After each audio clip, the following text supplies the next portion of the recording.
안녕하세요 여러분. 2019년 독한영어 정경식. 자, 이번 시간에는 우리 내용 강의는 아니고요. 많은 분들이 저한테 이런 요청도 해주셨고 또 제가 현강에서 많은 분들 만나다 보니까 정말 아쉬웠던 부분이 있거든요. 그게 다름 아닌 바로 이 부분이에요.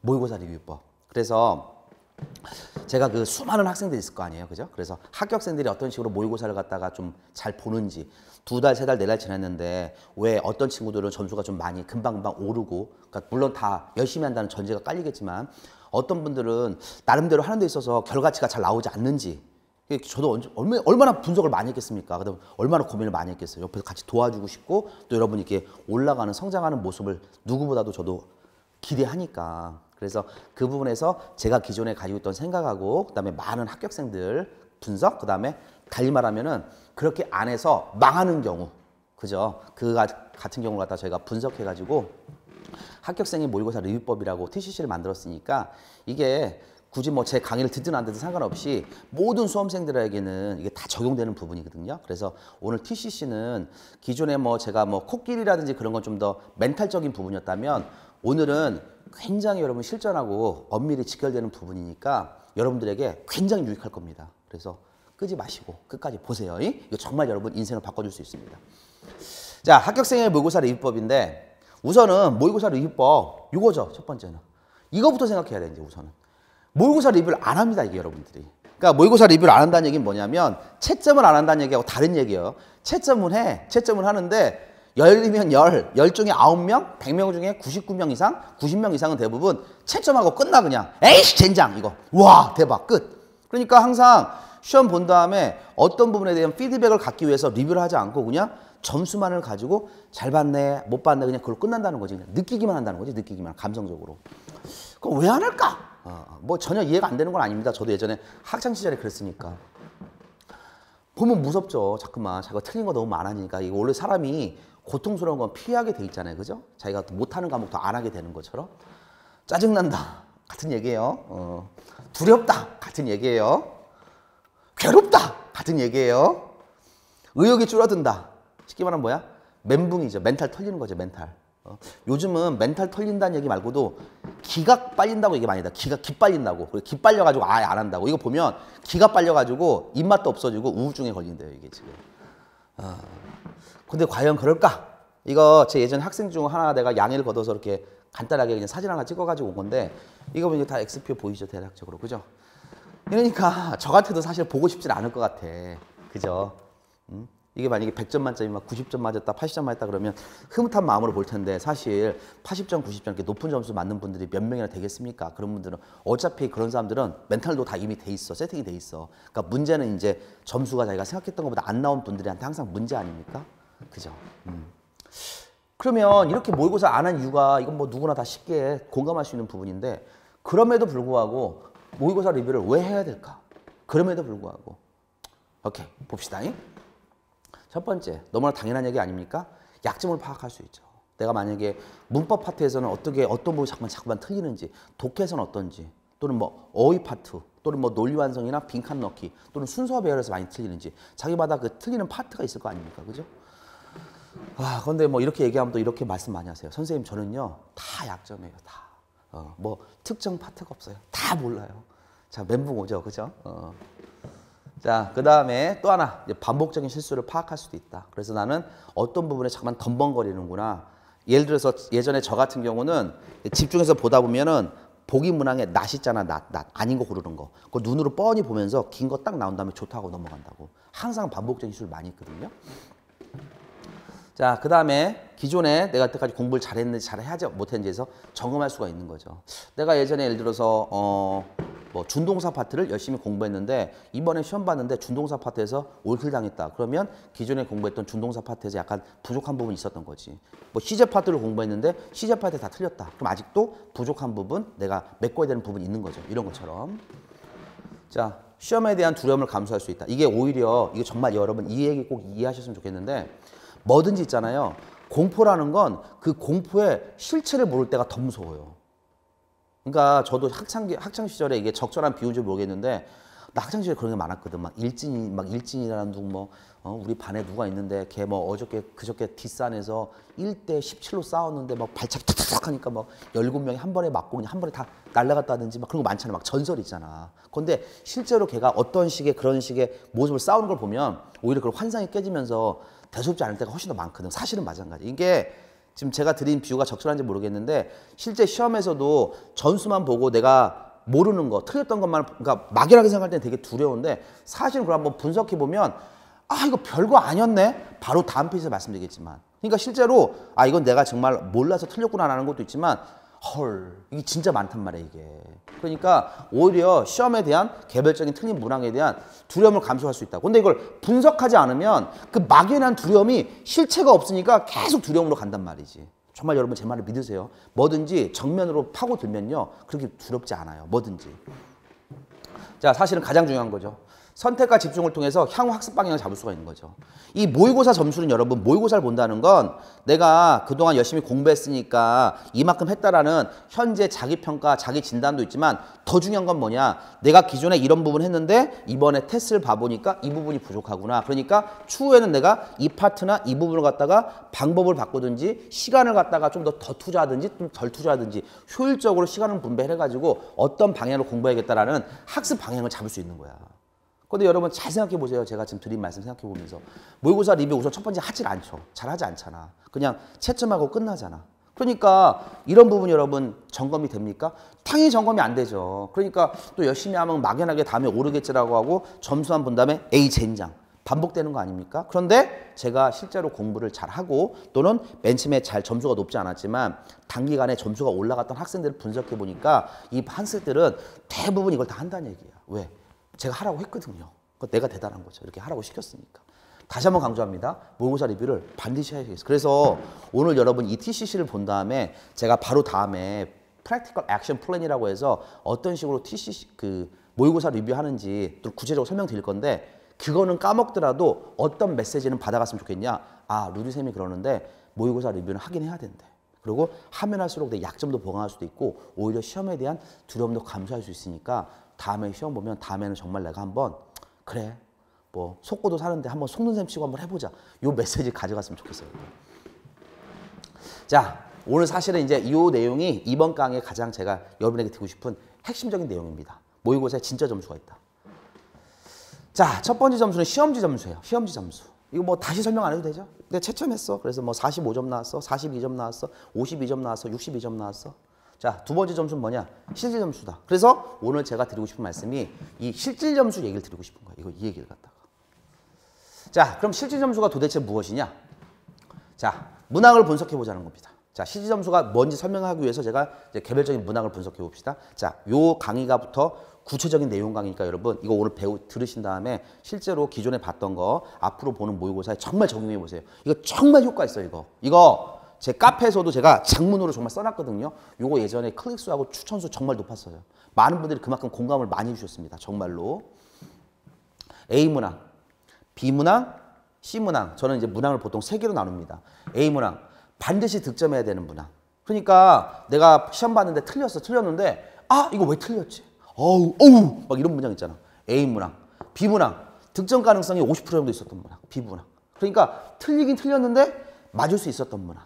자, C문항 어려워. 다시 봐도 어려워. 해설을 봐도 모르겠고 다시 봐도 어려워. 자, A문항 방금 말씀드린 것처럼 뭐야? 헐 나오는 거. 가장 대표적으로 저 같은 경우는 낯을 못 봤다는 거. 이런 거. 또는 뭐야? 내가 암기했던 어휘인데 순간적으로 어휘의 뜻을 착각한 거. 또는 내가 분명히 공부해서 반복적으로 숙지했던 문법 파트인데 순간적으로 그 문법 파트가 보이지 않았던 거. 무슨 말인지 아시죠? 또는 독해집을 읽고 다 이해를 잘했어요. 이해 잘했는데 그런 경우 여러분 의외로 많아요. 다 생각해놓고 내가 3번이라고 생각하다가 답 찍을 때 나도 모르게 부지런해 2번 찍는 경우. 정말 그분이 오신 거죠. 그러니까 그분이 오신 건 좋을 때도 있고 나쁠 때도 있는데 진짜 그런 거 정말 어이없는 거. 자, 두 번째. 요거 제일 강조할게요. 이건 뭐냐면 2개까지는 선별한 거야. 그러니까 4지선다든 5지선다든 내가 2개까지는 찾았거든요. 2개까지 찾아서 이거 2번 아니면 4번 둘 중에 하나인데 여기까지는 갔어. 여기까지는 갔는데 2번, 4번, 2번, 4번 하다가 이렇게 생각하고 내가 2번 찍었는데 나중에 채점해 보니까 몇 번이야? 4번인 경우. 이런 것들. 이런 경우에 이제 50%까지 간 거잖아요. 두 개 중에 하나가 답이니까 두 개까지는 찾았으니까 이런 문제. 자, 어려운 건 이런 거죠. 해설을 봐도 모르겠는 거. 이 어려운 거는 가장 많은 부분에 있는 게 어떤 거 부분이냐면 여러분 독해 파트예요. 어떤 게 가장 어렵냐? 국어 해석, 그러니까 해석지 있잖아, 해석지. 해석지를 봐도 이해가 안 돼. 니체의 초인과 니체의 자아 분열과 하이데거의 시간과 존재라는 개념은 형용사학적 개념으로서 우리 21세기 포스트 모더니즘에 커다란 영향을 끼치고 있다. 예를 들어서 이런 질문이 나왔다고 칩시다. 멘붕이죠, 보자마자. 아니, 국어로 봐도 무슨 말인지 모르겠는데 이걸 내가 영어로 보고 이해한다 그래? 그러니까 예를 들어 영어 있잖아. 나중에 영어 리스닝 같은 것도 여러분 하시겠지만 리스닝 할 때 있잖아요. 내가 눈으로 봐도, 그러니까 텍스트를 봐도 내가 모르겠어, 그 말을. 그런데 누가 그걸 갖다가 원어민이 나한테 말을 하는데 그걸 내가 듣고 이해한다? 어불성설이지. 마찬가지로 독해 파트에서도 국어 해설지를 봐도 내가 국어적으로 이해가 안 되는데 그걸 영어로 보고 이해한다? 어불성설이지. 그러니까 이건 시간이 필요한 거죠. 그러니까 많은 부분 그 얘기 하잖아. 국어 잘하는 사람들이 나중에 영어 잘하고 사고력 좋은 사람들이 영어 또는 독해 같은 거 잘한다고. 여러분, 여기서 이거 저한테 질문 많이 합니다. 이거 어려운 문항 여기서 뭐 많이 얘기하냐면 어휘 얘기 되게 많이 하거든요. 어휘. 선생님, 어휘가 4개가 나왔는데요. 어휘 4개를 내가 다 모르는 거예요. 그럼 이것도 C번, 어려운 문항에 들어갑니까? 이거 질문 저한테 진짜 많이 하시는데 여러분, 어휘는요. 어렵고 쉬운 게 없는 거예요. 아냐 모르냐예요. 무슨 말이냐면 내가 독해는 공부하고 사고력이 올라가도 나중에 굉장히 난이도 있는 독해 질문이 나오면 그건 어렵잖아. 그거는 우리 국어책 읽어도 어려운 국어책이 있는 것처럼. 하지만 어휘는 4단어가 나오든 8단어가 나오든 40단어가 나오든 어려워. 너무너무 어려워. 다 모르는 단어야. 하지만 사전 찾아서 단어 찾으면 그다음부터는 아는 거야. 그러니까 여러분 이거 혼동하시면 안 돼요. 내가 이거 문항 분석할 때 질문 제일 많이 받는 게 현강이나 인강 게시판으로 가장 많이 받는 게 어휘에 대한 얘기를 진짜 많이 받거든요. 그만큼 어휘가 중요하니까. 그런데 어휘는 어렵고 쉽고가 없는 거야. 물론 좀 더 고난이도 어휘라고 해서 좀 덜 나오고 굉장히 난이도가 좀 더 높은 어휘는 있겠지. 하지만 어휘는 알고 모르고의 문제지 사고력의 문제가 아닙니다. 이해하시죠? 그러니까 어휘에 해당하는 거는 항상 어디에서 가냐? 항상 A에 들어가야 돼. 이거 강조합니다. 어휘에 해당하는 건 항상 어디로 간다? A에 들어가는 거야. 그러니까 다만 내가 몰랐잖아. 그럼 이제 정리해야지. 우리 다음 강의 때 제가 다음번 TCC 때 오답 노트 정리하는 것도 알려드릴 건데 정리해야지. 그래서 이번에 나왔으면 몰랐어. 그럼 정리해서 다음에는 맞추는 거지. 이해하시죠? 그래서 이 부분은 문법하고 독해 또는 빈칸 넣기 이런 거에 관련된 파트 설명드린 겁니다. A, B, C. 자, 이해하시겠죠? 이거 왜냐하면 지금 제가 이거 A, B, C 복인 문항 분석하는 게 실질 점수를 따지기 위해서 그런 거야. 그러면 제가 강조하고 싶은 게 자, 여기서부터 강조할게요. A 문항 내가 반드시 득점해야 되는데 틀렸지. 그러면 틀렸으니까 성적표 점수에는 틀린 걸로 나오게 맞잖아. 틀린 거잖아. 2번이고 3번 틀렸지. 그런데 실질 점수 계산할 때는 이게 틀렸지만 이거를 맞는 걸로 해야 되는 거라고. 이게 자기 실력을 갖다 엄격히 알 수 있는 지금 기준입니다. 자, 2번째. B번 있죠. 이거 틀렸죠. 틀렸잖아. 2번, 4번일까. 그런데 자신이 해설을 다시 보거나 다시 한번 리뷰해 봤을 때 이거는 충분히 맞을 수 있다라고 생각이 되면 이것도 맞는 문항에 해당하는 거야.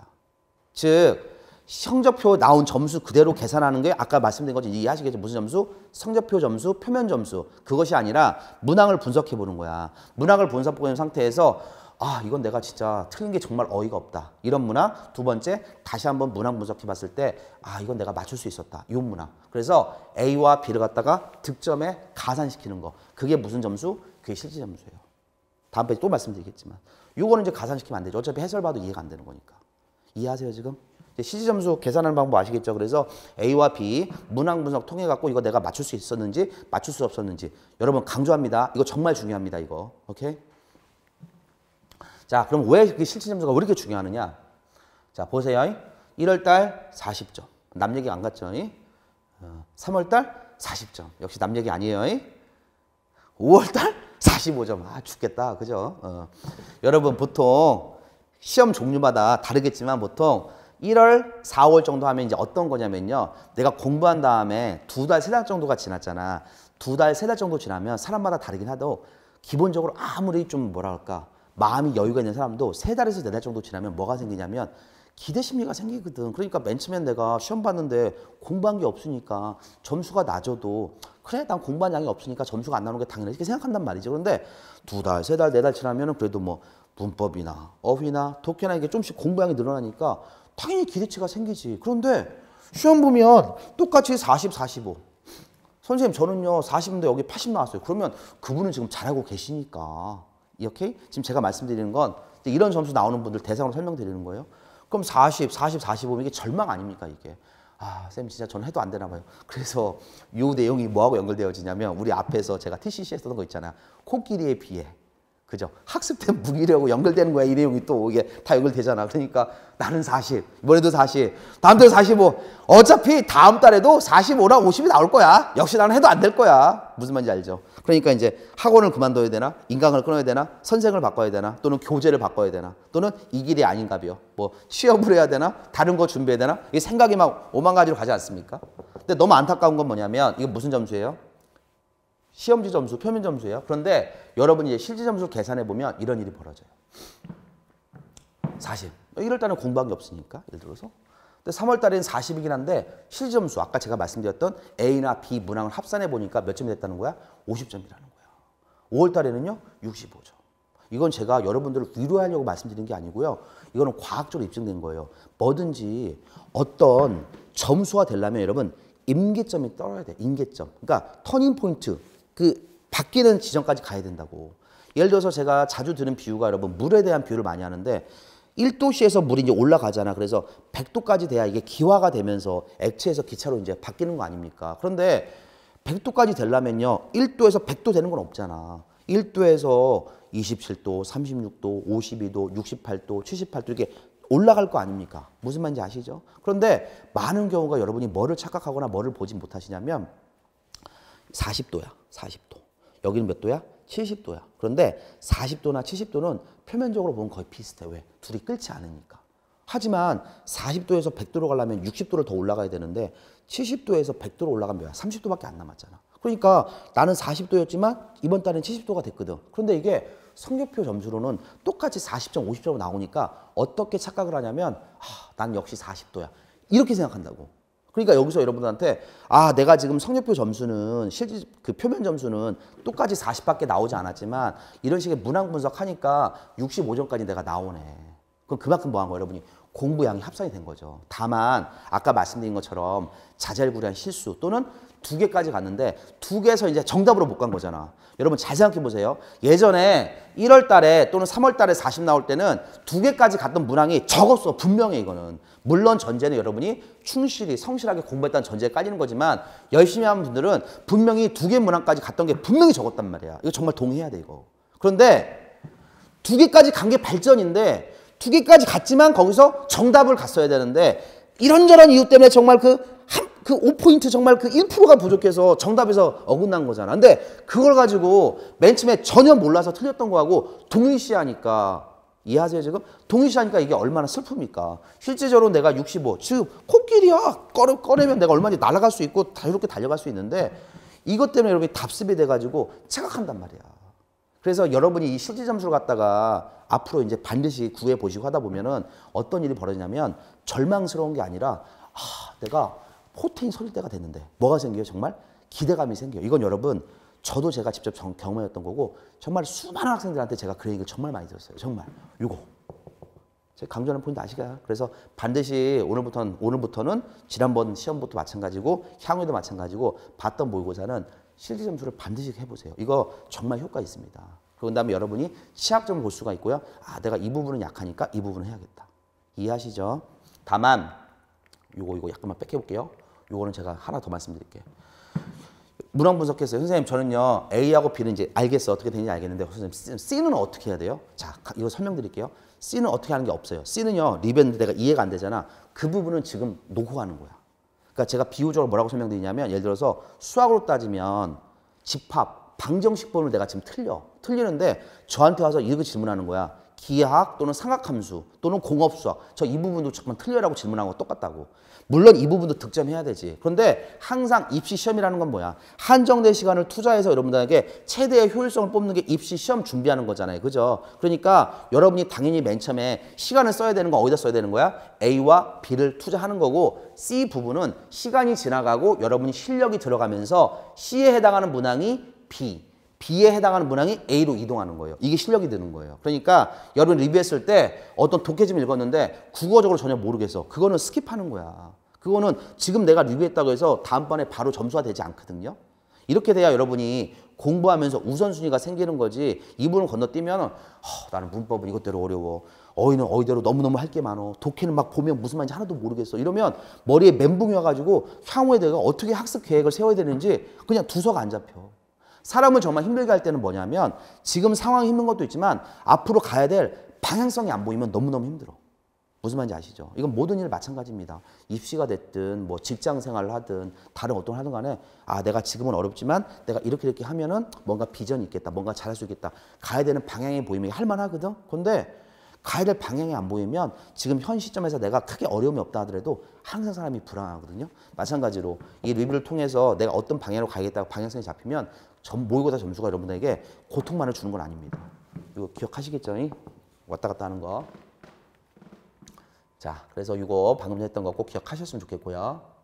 자, 아까 마지막 이제 마무리할게요. 물은 어디서 끓는다? 100도에서 끓여요, 100도에서. 그럼 40도와 80도는 같을까요? 이해하시겠죠? 여러분들은 40도와 80도를 같은 것으로 생각하는 지금 오류에 빠지고 있다고. 이건 여러분 잘못은 아니에요. 저처럼 실제 점수, 표면 점수 이걸 가르쳐주는 선생이 없었기 때문에 그런 거니까 지금 이 강의 들었잖아. 그럼 오늘부터는 뭐야? 짜식. 모의고사 점수는 뭐가 있다? 실제 점수가 있고 표면 점수가 있다. 나는 이제 앞으로 무슨 태클 탄다? 실제 점수 태클 탄다. 그럼 계속 뭐를 고민해야겠어? 왜 성적표 점수는 이 점수가 나왔고 실제 점수 이렇게 이 갭이 있잖아. 어떻게 하면 내가 이 갭을 갖다가 메꿀까? 어떻게 하면 이 부분을 갖다가 메꿔갖고 단기간에 내 실제 점수, 내 점수를 향해서 갈까? 계속 그 고민을 하셔야겠죠. 자, 현재 나는 몇 도에 있는지. 요 몇 도에 있는 걸 알려주는 게 누구라고요? 이게 실제 점수 계산하는 거라고요. 오케이. 자, 반드시 모의고사 리뷰를 하는 이유는 뭡니까? 현재 내가 몇 도에 있는지, 내가 몇 도에 있고 기존에 어떤 부분을 했는데 이 부분이 내가 취약하고 이해하시죠? 그래서 A 파트가 무엇이고 B 파트가 무엇인지. 그래서 여러분 리뷰하고 향후 학습 계획 세울 때는 어디다 포커스 맞추는 거야? A, B에다 포커스 맞추는 거야. C는 시간이 지나고 실력이 올라가면서 다시 한번 말씀드리지만 B로 또는 A로 이동하는 겁니다. 맨 처음부터 A 파트, B 파트, C 파트 다 하려고 하면 머리에 멘붕 오고 우선순위가 안 생겨요. 가장 집중해야 되는 건 A 파트, 그 다음 무슨 파트? B 파트. 그러면 자연스럽게 뭐예요? 학습량이 정해지고 파트별 해야 되는 과제가 정해집니다. 그럼 단순하게 당연히 뭐가 생겨요? 학습 계획에 대한 플래닝이 생기겠죠. 이거 정말 검증된 방법이고 많은 분들, 특히나 합격생분들 제가 다 이렇게 하라고 했어요. 많은 분들이 이렇게 하고 계시고. 그래서 이거 TCC 보는 분들은 오늘부터라도 그러면 내가 기존에 봤던 거라도 다시 한번 실제 점수, 표면 점수 한번 나눠봐야지 정말 이거 여러분 기적이 생길 겁니다. 여러분. 자, 반드시 앞으로 모의고사 리뷰는 이렇게 꼭 해보세요. 여러분. 여기까지 하겠습니다. 여러분. 감사합니다.